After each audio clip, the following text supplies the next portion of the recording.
ଗୋଟିଏ ଜଙ୍ଗଲରେ ବାଘ ଏବଂ ସିଂହ ଦୁଇ ବନ୍ଧୁ ଥିଲେ। ଦୁହିଁଙ୍କର ନିବିଡ଼ ବନ୍ଧୁ ବହୁତ ଦିନର ଥିଲା, ବହୁତ ପୁରୁଣା ଦିନର ଥିଲା। ଦୁହେଁ ଦୁହିଁଙ୍କୁ ସାହାଯ୍ୟ କରୁଥିଲେ, ଦୁହେଁ ଦୁହିଁଙ୍କର ଦୁଃଖ ସୁଖରେ ସାହାଯ୍ୟ ନେଉଥିଲେ ଏବଂ କଥା ଯେକୌଣସି ହେଲେ ବି ଦୁହେଁ ଦୁହିଁଙ୍କର ସେୟାର କରୁଥିଲେ। ସେ ଦୁହେଁ ବନ୍ଧୁ ବହୁତ ସୁନ୍ଦର। ଏମିତି ଦୁହେଁ ବନ୍ଧୁ ଆଉ ଜଙ୍ଗଲରେ ସମସ୍ତ ପଶୁ ପକ୍ଷୀ ଦେଖି ଦୁଇ ବନ୍ଧୁଙ୍କର ଯୋଡ଼ିକୁ ଦେଖି ସମସ୍ତେ ଆନନ୍ଦିତ ହେଉଥିଲେ। ସେଇ ଦୁଇ ଜଣଙ୍କ ଯୋଡ଼ି ଦେଖି ସମସ୍ତେ ଆନନ୍ଦିତ ହୋଇ ଗୋଟିଏ ଦିନର କଥା। ଆରେ ବାଘ, ଚାଲୁନ ଟିକେ ଆମେ ପାଖ ପଡ଼ୋଶୀ ଜଙ୍ଗଲକୁ ଟିକେ ବୁଲିବାକୁ ଯିବା। ଆମ ଜଙ୍ଗଲରେ କେତେ ରହିବା, ଟିକେ ଚାଲ ବୁଲିକିନା ଆସିବା।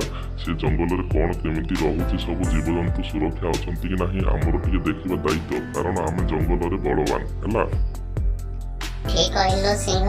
ଚାଲ ଆମେ ଟିକେ ଦେଖିବା ପାଖ ପଡ଼ୋଶୀ ଜଙ୍ଗଲରେ କିଛି ଆମର ପଶୁ ପକ୍ଷୀ ମାନେ ଅସୁବିଧାରେ ଅଛନ୍ତି ନା କ'ଣ, ସେମାନେ ଭଲ ଅଛନ୍ତି କି ନାହିଁ ଦେଖିବା କର୍ତ୍ତବ୍ୟ ଆମର। କାରଣ ତୁ ହଉଛୁ ରାଜା, ମୁଁ ବି ମହାବଳ ମନ୍ତ୍ରୀ ବି ହେଇପାରିଛି, କିନ୍ତୁ ମୁଁ ବି ବଳବାନ ଅଛି, କିନ୍ତୁ ଆମର ଦେଖିବାର ଦାୟିତ୍ୱ, କାରଣ ଆମେ ସୁରକ୍ଷା ଦେବା ସେମାନଙ୍କୁ ନିହାତି ଦରକାର। ବୁଝିଲୁ ନା? ଠିକ୍ ଅଛି। ଦୁଇ ବନ୍ଧୁ ଏତିକି କଥା ହେଇସାରିଲା ପରେ ପାଖ ପଡ଼ୋଶୀ ଜଙ୍ଗଲକୁ ଚାଲିବାକୁ ଲାଗିଲେ।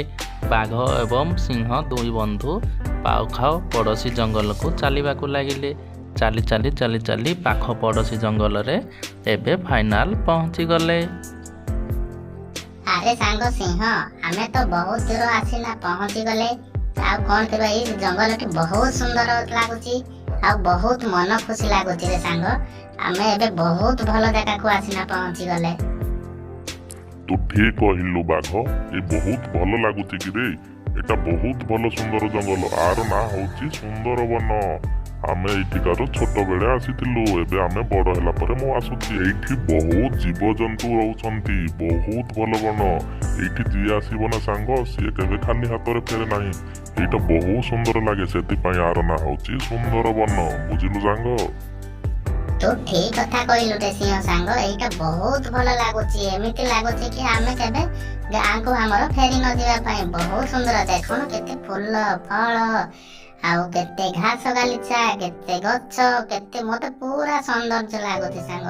ମୁଁ ଏଠି ଯେମିତି ଲାଗୁଛି ଗୋଟେ ବର୍ଷ ରହିଯିବି। ହେଲା, ଟିକେ ଚାଲ ଆଗକୁ ଟିକେ ଦେଖିବା ଆଉ କ'ଣ ମିଳିବେ, ଆଉ କିଏ ସାଙ୍ଗସାଥି ମିଳିବେ, ଆମେ ଦେଖିବା ଚାଲ ବୁଲିକିନା। ହେଲା, ଟିକିଏ ପରେ ଦୁଇ ସାଙ୍ଗ ପୁଣି ପାଖ ପଡ଼ୋଶୀ ଟିକେ ଜାଗାକୁ ଦୂର ବାଟକୁ ଚାଲିବାକୁ ଲାଗିଲେ। ଚାଲି ଚାଲି ଚାଲି ଚାଲି ଚାଲି ଚାଲି ଆଉ ଟିକେ ଅଳ୍ପ ବାଟରେ ପହଞ୍ଚିଲେ। ସେଠି ଦେଖିଲେ ଯେ ଗୋଟିଏ ହାତୀ ଠିଆ ହେଇଛି। ଆରେ କ'ଣ ହେଲା, ତମେ ଦୁଇ ସାଙ୍ଗ ଯାକ ବାଘ ଏବଂ ସିଂହ କ'ଣ ଆମ ଜଙ୍ଗଲକୁ ଆସିଛ? କ'ଣ କିଛି କାମ ଅଛି କି ମହାରାଜ? ମନ୍ତ୍ରୀକୁ ନେଇକିନା ତମ ସାଙ୍ଗକୁ ନେଇକିନା ଆସିଛ ଆମ ଜଙ୍ଗଲ ଆଡ଼େ ବୁଲିବାକୁ? କିଛି ଯଦି କାମ ଅଛି ମୋତେ କୁହନ୍ତୁ ଆଜ୍ଞା, ମୁଁ ଆପଣଙ୍କର କିଛି ସାହାଯ୍ୟ କରିପାରିବି କି? ମୁଁ ବର୍ତ୍ତମାନ ଏଇ ଜଙ୍ଗଲରେ ସୁରକ୍ଷା ଦାୟିତ୍ୱରେ ମୁଁ ଅଛି। ଆରେ କ'ଣ କହିଲ ତୁମେ ହାତୀ? ତୁମେ ସୁରକ୍ଷା ଜଙ୍ଗଲରେ ଅଛ, ଏଠି ସୁରକ୍ଷା ଦେବା ପାଇଁ? ଓ, ସେଇଟା ମୁଁ କିଛି ବୁଲିବାକୁ ଆସିଛି, ଦେଖିବାକୁ ଚାହୁଁଛି କି ଆମର ଜଙ୍ଗଲରେ ଜୀବଜନ୍ତୁ ମାନେ କେମିତି ରହୁଛନ୍ତି, ସେ ସୁରକ୍ଷାରେ ଅଛନ୍ତି କି ନାହିଁ, ସେଇଟା ମୁଁ ଅନୁଧ୍ୟାନ କରିବା ପାଇଁ ମୁଁ ଟିକେ ତମ ଜଙ୍ଗଲ ଆଡ଼େ ବୁଲିବାକୁ ଆସିଛି। ହେଲା, ଆରେ ହାତୀ ଭାଇ, ସେଇଟା ବଡ଼ କଥା ନୁହଁ, ଆମେ ଟିକେ ଦେଖିବା ପାଇଁ ଆସିଛୁ ଆମ ଜୀବଜନ୍ତୁ ମାନେ ସୁରକ୍ଷା ରହୁଛନ୍ତି ନା ନାହିଁ। କାରଣ ଆଜିକାଲି ଗଛ ଆଉ ଆମର ଗଛ ଲତା ସବୁ କାଟି ନେଇନା ଏ ମଣିଷ ମାନେ ସବୁ ନଷ୍ଟ କରିଦେଉଛନ୍ତି। ସେଥିପାଇଁ ଆମେ ବହୁତ ହଇରାଣ ହେଉଛୁ, ଖାଦ୍ୟ ପାଇଁ ବି ଆମ ପାଇଁ ଯୋଗାଡ଼ ହେଇପାରୁନି। ସେଥିପାଇଁ ଆମେ ବହୁତ ଦୁଃଖିତ। ସେଥିପାଇଁ ମହାରାଜା ସହିତ ମୁଁ ଆସିଛି ଦେଖିବା ପାଇଁ। ଦୁଇ ଜଣ ଯାକ ସାଙ୍ଗ ଆମେ ଆସିଛୁ ଦେଖିବା ପାଇଁ। ଆମ ଜୀବଜନ୍ତୁ ସୁରକ୍ଷା ରହିଲେ ଆମେ ସୁସ୍ଥ ରହିବା, ଆମେ ଜୀବନ ସୁରକ୍ଷା ରଖିବା। ହେଲା, ସେଇଠାରୁ ବାଘ ଏବଂ ସିଂହ ଏବଂ ହାତୀ ଚାଲିବାକୁ ଲାଗିଲେ। ଚାଲି ଚାଲି ଚାଲି ଚାଲି ଚାଲି ଚାଲି ସେ ତାଙ୍କ ଜଙ୍ଗଲରେ ଜୀବଜନ୍ତୁମାନଙ୍କୁ ଦେଖା କରିବା ପାଇଁ ପହଞ୍ଚିଗଲେ।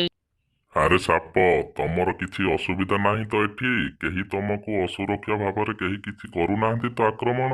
ସେଥିପାଇଁ ମୁଁ ଦେଖିବାକୁ ଆସିଛି ତମ ଜଙ୍ଗଲକୁ, ସୁନ୍ଦରବନକୁ। ହେଲା, ଯଦି ତମର କିଛି ଅସୁବିଧା ହେଉଛି କିମ୍ବା ତମକୁ କିଏ ହଇରାଣ କରୁଛି, ତମେ ନିର୍ଦ୍ୱନ୍ଦ୍ୱରେ ମୋତେ କିଛି କୁହ, ମୁଁ ସେଇଟାର ସମାଧାନ କରିଦେବି। ହେଲା, ତମେ କିଛି ମନ ଦୁଃଖ କରିବାର ନାହିଁ, କାରଣ ମୁଁ ଜଙ୍ଗଲର ହେଉଛି ରାଜା। ମୁଁ ସବୁଠି ସମସ୍ତେ ଜୀବଜନ୍ତୁ ସୁରକ୍ଷା ଦେବା ମୋର ହେଉଛି ଦାୟିତ୍ୱ। ସେଥିପାଇଁ ମୁଁ ଯିଏ ଯାହା ଅସୁବିଧା ପଡ଼ିଥିଲେ ତାହାର ସମାଧାନ କରିବା ପାଇଁ ମୁଁ ହର୍ ଜଙ୍ଗଲକୁ ସବୁଠି ବୁଲିବାକୁ ଚାଲିଛି। ନାହିଁ ମହାରାଜ, ଆମର କିଛି ଅସୁବିଧା ନାହିଁ। ଏବେ ଆମେ ବହୁତ ମନ ଖୁସିରେ ଅଛୁ, କାରଣ ତମ ପରି ମହାରାଜ ଯଦି ଆମ ପାଖରେ ଥିବେ ତାହେଲେ ଆମର କ'ଣ ଅସୁବିଧା ହେବ ଆଜ୍ଞା। ଆମେ ବହୁତ ସୁନ୍ଦର ଭାବରେ ଅଛୁ। ଆପଣ କେମିତି ଅଛନ୍ତି ସେଇଟା କଥା ଆମକୁ ପ୍ରଥମେ କୁହନ୍ତୁ। ଆମେ ଭଲ ଭାବରେ ଅଛୁ, ସଭିଏ ମିଳିମିଶିନା ଭାଇ ବନ୍ଧୁ ହେଇନା ଚଳୁଛୁ। ତମେ ସାପ ବହୁତ ସୁନ୍ଦର କଥାଟିଏ କହିଲ, କାରଣ ଆମେ ଏକତା ହିଁ ରହିଲେ ସବୁ କିଛି କରିପାରିବା। କାରଣ ଆମେ ଏକତା ନ ରହିଲେ କିଛି ବି କରିପାରିବନି। କାରଣ ମୁଁ ରାଜା ହୋଇଥିଲେ ମଧ୍ୟ ମୁଁ ସମସ୍ତଙ୍କୁ ବୁଝିବା ଦରକାର, ମୁଁ ସମସ୍ତଙ୍କୁ ସାହାଯ୍ୟ କରିବା ଦରକାର। ସମସ୍ତେ ଭାଇ ବନ୍ଧୁ ହେଇକିନା ଚଳିଲେ ଆମେ ଭଲ ଭାବରେ ଚଳିପାରିବା। ସେଥିପାଇଁ କୁହାଯାଏ ସାଙ୍ଗ, ଏକତା ହିଁ ବଳ, ବନ୍ଧୁ ହିଁ ବଳ। ସେଥିପାଇଁ ଆମେ କାହା ସହିତ ଝଗଡ଼ା ନକରି ଏକତା ହେଇ ରହିବା ଉଚିତ। ଏହାପରେ ଦୁଇ ସାଙ୍ଗ ବାଘ ଏବଂ ସିଂହ ମନ ଖୁସିରେ ଘରକୁ ଫେରିଲେ। ସେ ବୁଝିଲେ ଯେ ସବୁ ଜୀବଜନ୍ତୁମାନେ ମନ ଖୁସିରେ ଅଛନ୍ତି। ସେ ଦୁହେଁ ସାଙ୍ଗ ଘରକୁ ଫେରିଗଲେ ମନ ଖୁସିରେ। ଯଦି ଆପଣମାନଙ୍କୁ ମୋ ଷ୍ଟୋରିଟି ଭଲ ଲାଗିଲା ତାହେଲେ ମୋ ଚ୍ୟାନେଲକୁ କମେଣ୍ଟ, ଲାଇକ୍ ଆଉ ସବସ୍କ୍ରାଇବ୍ କରିଦିଅନ୍ତୁ। ଜୟ